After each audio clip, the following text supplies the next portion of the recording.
list, the green watch list. It means they're on the green list. It means you can go, it's treated like a green list.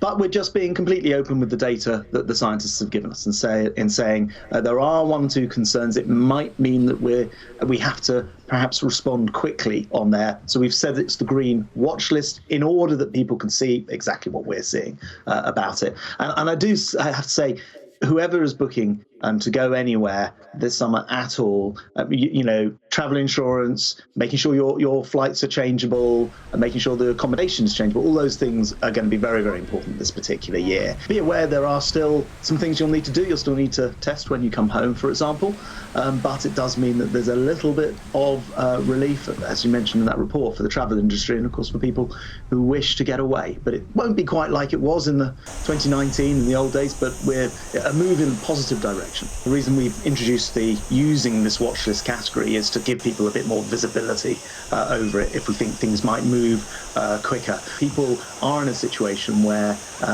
from next week, next Wednesday, Thursday, they wanted to get away, then these are the places where you can go for the purposes of holiday, of course being aware of all the caveats about the risk of things changing, because in this virus we know that happens with quite a lot of regularity.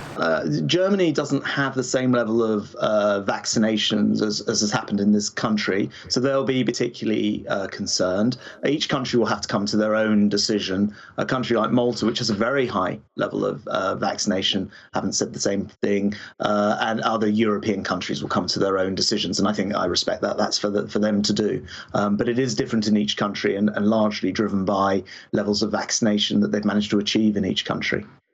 The scientists, and we've discussed this, and we think that later in the summer, if you've had both vaccinations, then we may well be able to treat a location which is currently an amber in the middle there, list country, as if it were a green list country from the point of view of a double or fully vaccinated individual. So that means you'd be able to come back, take the single test, which is what you have with the green, and not have to quarantine.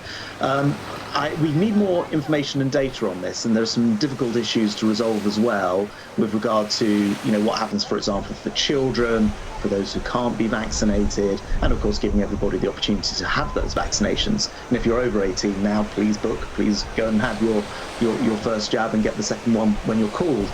So there are a number of things that need to happen first, but I thought it was right to give people an indication of our sort of direction of travel, what we were seeing and what we think might be possible. I'll say more about that next month.